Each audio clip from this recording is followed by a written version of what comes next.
ನೀವು ಮನೆ ಕಟ್ಟೋದಕ್ಕೆ ಸ್ಟಾರ್ಟ್ ಮಾಡಬೇಕು ಅಂತ ಅಂದರೆ ಮೊದಲು ಏನು ಮಾಡ್ತೀರಾ, ಭೂಮಿ ಪೂಜೆ ಡೇಟ್ನ ಫೈನಲ್ ಮಾಡ್ಕೊಳ್ತೀರಾ. ಭೂಮಿ ಪೂಜೆ ಆದಮೇಲೆ ಎಲ್ಲ ಥಿಂಕ್ ಮಾಡೋಣ ಅಂತ ಸುಮ್ಮನೆ ಆಗ್ತೀರಾ. ಇದನ್ನ ಮಾಡೋಕ್ಕೆ ಹೋಗಬೇಡಿ. ನೀವು ಮನೆ ಕಟ್ಟಬೇಕು ಅಂತ ಅಂದ್ಕೊಂಡಿದ್ರೆ ಸೊ ಭೂಮಿ ಪೂಜೆ ಡೇಟನ್ನು ಕೂಡ ಬಿಫೋರ್ 2 months ನೀವು ಪ್ರಿಪ್ರೇಷನ್ನ ಸ್ಟಾರ್ಟ್ ಮಾಡ್ಕೊಳ್ಳಿ. ಪ್ರಿಪ್ರೇಷನ್ ಅಂತ ಅಂದರೆ ಗೌರ್ಮೆಂಟ್ ಕಡೆಯಿಂದ ಪರ್ಮಿಷನ್ ತಗೊಳ್ಳೋದು, ಪ್ಲಾನ್ ಸ್ಯಾಂಕ್ಷನ್ ತಗೊಳ್ಳೋದು, ಟೆಂಪ್ರವರಿ ಕನೆಕ್ಷನ್ ತಗೊಳ್ಳೋದು.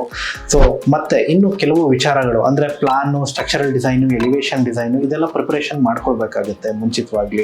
ಮತ್ತೆ ಬ್ಯಾಂಕ್ ಲೋನ್ ಏನಾದರೂ ತಗೊಳ್ಬೇಕಂತ ಅಂದರೆ ನೀವು ಅಪ್ಲೈ ಮಾಡಿದ್ಮೇಲೆ ಒಂದು 30 days 45 days ಟೈಮ್ ತಗೊಳುತ್ತೆ.